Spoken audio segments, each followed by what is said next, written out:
Louvado seja Deus, estes despretensiosos comentários sobre o Apocalipse de Jesus segundo São João têm tido uma repercussão impressionante na massa do povo. De modo que, deixando aí meu agradecimento, vamos ao livro das profecias finais.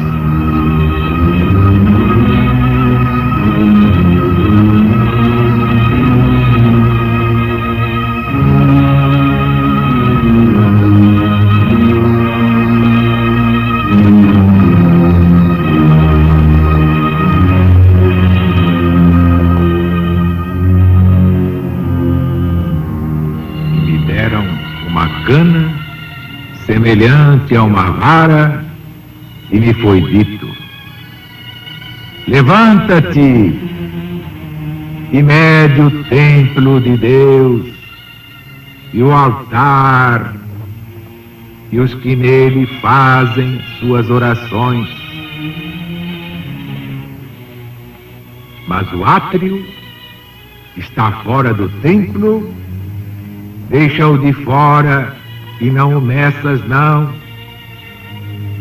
porque ele foi dado aos gentios, e eles hão de pisá-lo e pisar a cidade santa por 42 meses.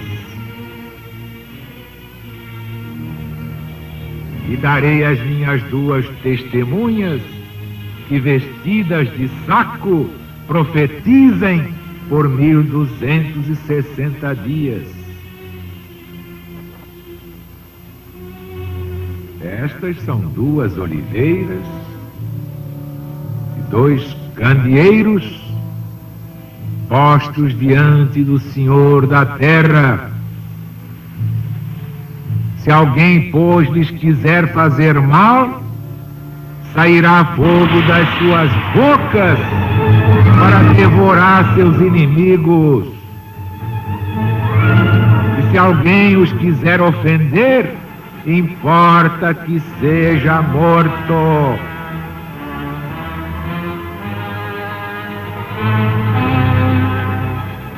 Eles têm poder de fechar o céu para que não chova pelo tempo que durar a sua profecia. E tem poder sobre as águas para as converter em sangue, e de ferir a terra com todo gênero de pragas, todas as vezes que o quiserem.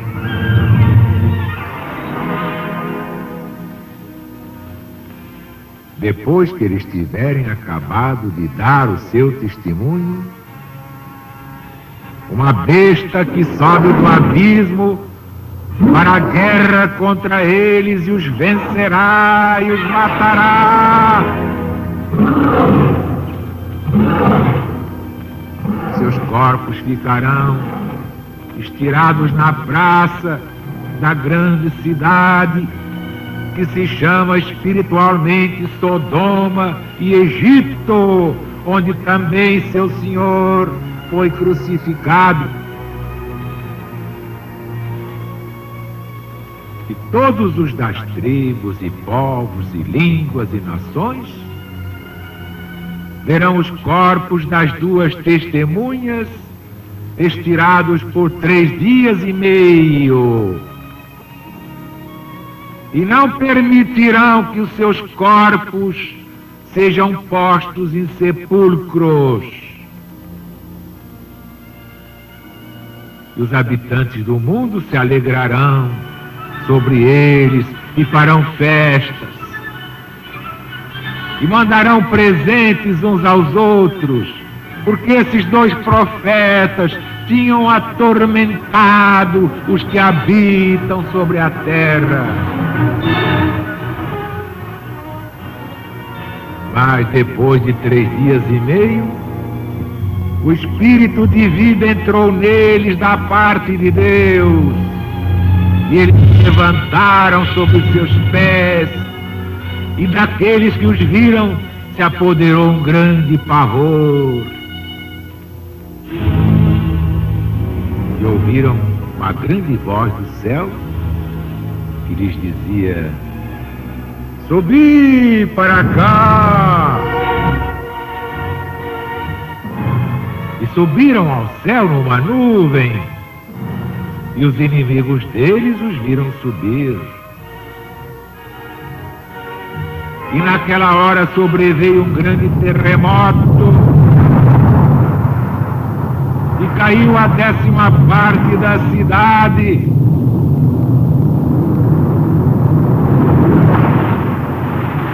E foram mortos 7.000 homens, e os demais foram atemorizados e deram glória ao Deus do céu. É passado o segundo ai, mas eis aqui o terceiro ai que cedo virá.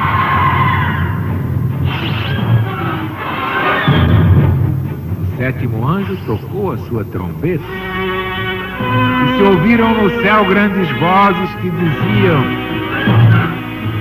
o reino da terra passou a ser de nosso Deus e do Cristo, e ele reinará pelos séculos dos séculos. Amém.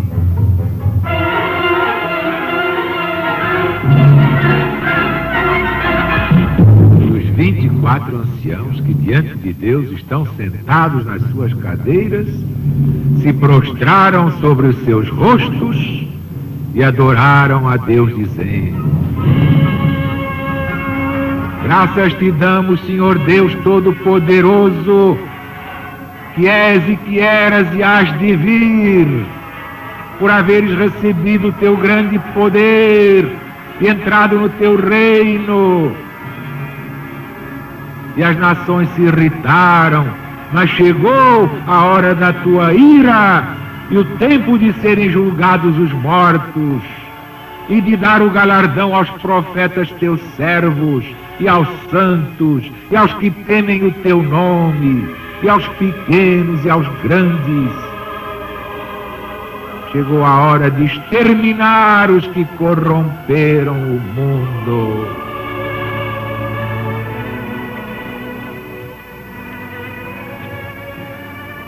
Então foi aberto no céu o templo de Deus, e apareceu a arca do seu testamento no seu templo, e sobrevieram relâmpagos e vozes, e um terremoto, e uma grande chuva de pedras sobre o mundo.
Meus irmãos, este é o Apocalipse, o livro das profecias finais. Este livro é de Jesus. João Evangelista foi apenas o psicógrafo e o médium vidente. Foi o homem carismático escolhido para esta transposição que transcende os limites do entendimento humano. Porque cada ciclo, o Apocalipse apresenta novos símbolos, novas personagens e novos acontecimentos. Vejamos aqui: levanta-te e mede o templo de Deus. Deus tem templo? Deus tem alguma igreja? Claro que templo aqui quer dizer a cristandade. Naquele tempo, uma cristandade reduzida, o cristianismo primitivo do tempo de João. Hoje é toda a cristandade, são católicos, protestantes, espíritas, judeus, muçulmanos, hindus, positivistas, brahmanistas. Que importa isso? Todos são evidentemente cristãos, como todas as religiões são naturalmente cristãs. Então o templo de Deus é toda essa cristandade. É a sociedade dos escolhidos de Deus, num só rebanho para um só pastor. Firme e imóvel, apesar de todas as incompreensões da má vontade humana. No tempo de João, primeira volta, essas perseguições, lideradas por Diocleciano. Mas o átrio que está fora do templo, deixa-o de fora, não o meças não. Por quê? Porque o átrio significa o exterior da igreja espiritual, foi entregue à fúria e à profanação dos gentios. E agora? E agora? Está aí a abominação no lugar santo. É a desolação de que fala o profeta Daniel. E agora? Quem poderá sobreviver? E eles vão de pisar a cidade santa. Quem é a cidade santa? Como é que ela se chama? Terra Santa? O que é Terra Santa? Qualquer terra é santa, qualquer cidade é santa. Podre é a sua população, por isso sairá, será expurgada. Mas evidentemente a cidade santa é a própria cristandade, é a igreja do Cristo, mas na sua máxima amplitude ecumênica, todas as correntes congregadas, sem discriminações, sem sectarismos tolos, que haverá um só rebanho e um só pastor. E darei às minhas duas testemunhas, que vestidas de saco, profetizem por 1260 dias.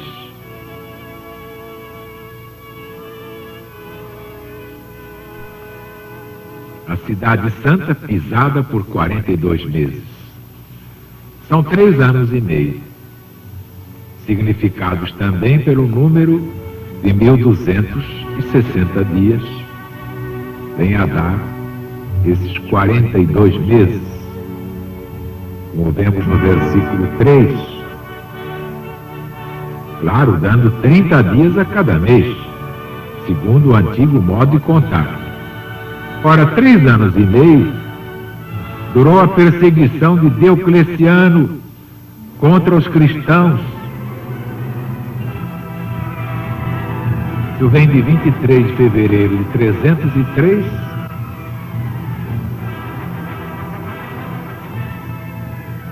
quando foi afixado o primeiro edital contra os cristãos em Nicomédia, que foi até 25 de julho de 306. É só fazer a conta.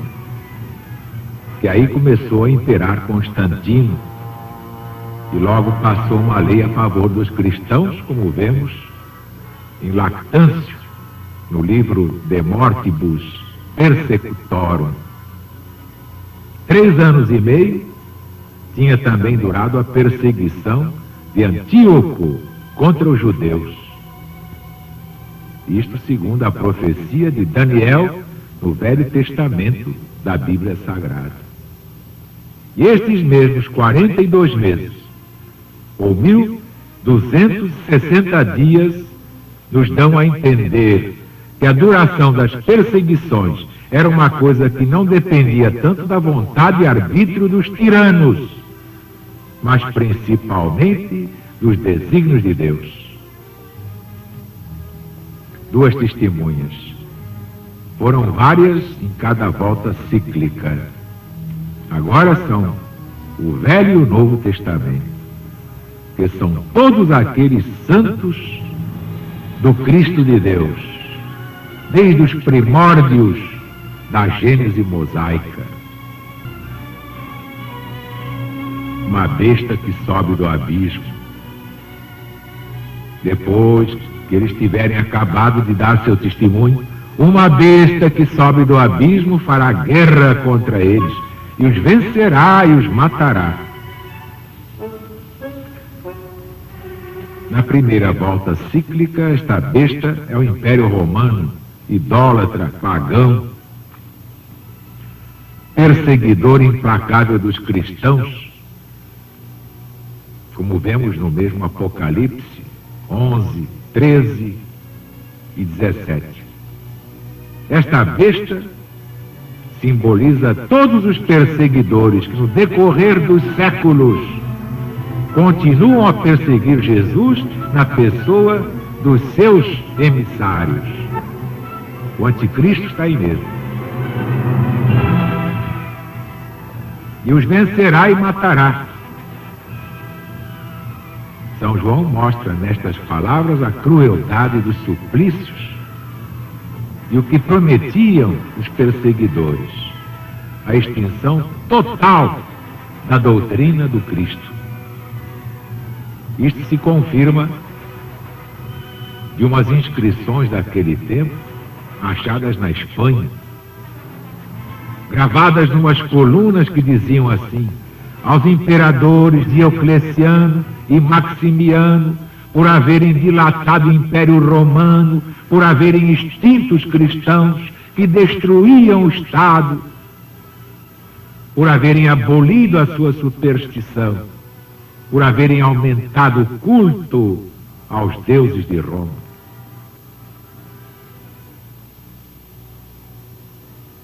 E ali adiante, e os seus corpos ficarão estirados na praça da grande cidade, que se chama espiritualmente Sodoma e Egito, onde também o Senhor deles, dos 2 profetas, foi crucificado.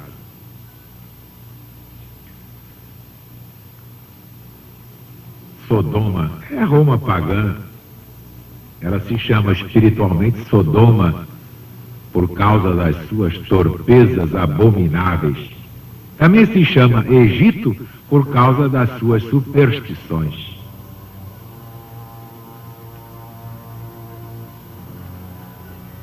Agora, aplicamos este texto às grandes cidades modernas, onde campeiam todos os crimes e se ostentam todas as devassidões. Hoje é chique ser devasso, quanto mais cretino, melhor. E a mulher também, quanto mais sem vergonha, melhor. Mas não para Deus. Aí a casa cai e vai haver muita lágrima de sangue.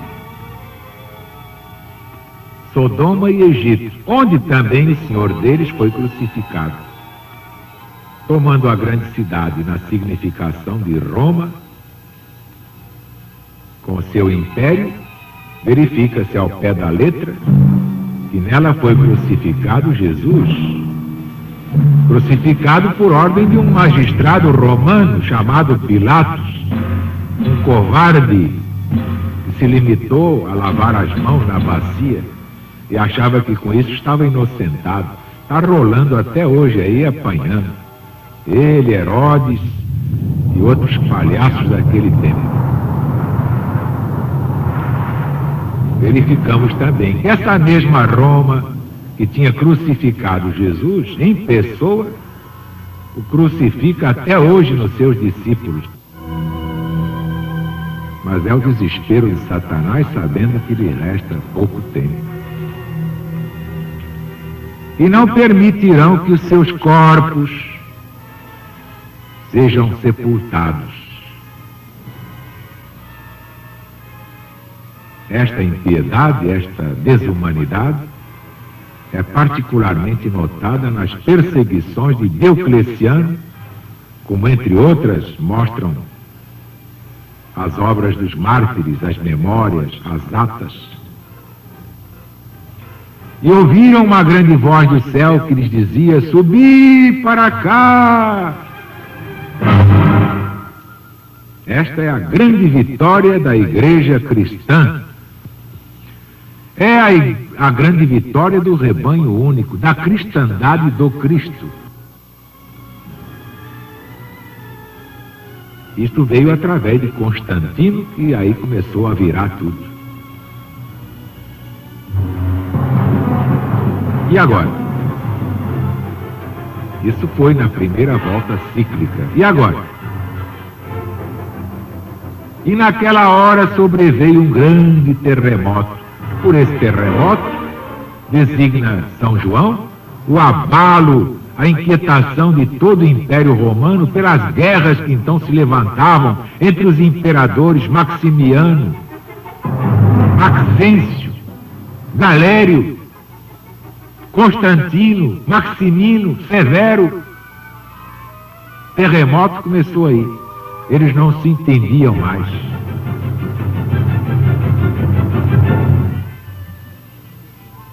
E eis aqui o terceiro ai que cedo virá. Aí é a ruína de Roma, do seu império pelas armas dos godos. Mas isso no primeiro acontecimento cíclico do Apocalipse.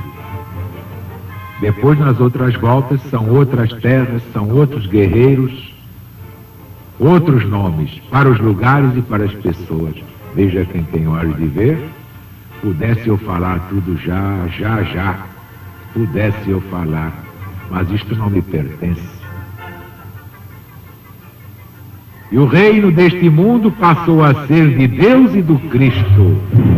Prova que a terra ainda é reino de Satanás, até 99.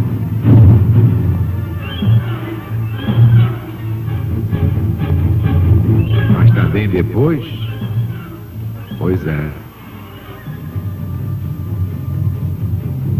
o reino deste mundo vai passar a ser do Cristo. Aí Jesus dirá: agora meu reino é deste mundo. Mas pouco falta, graças a Deus. E vem o tempo de serem julgados os mortos. O evangelista profeta junta o juízo final do mundo com o que estava para ser executado sobre Roma. Isso também Jesus fez. Juntou o juízo final com a ruína de Jerusalém, para lembrar à humanidade o que vem ali, na voragem dos ciclos múltiplos. Cada morte é um juízo parcial. É a lei universal da reencarnação.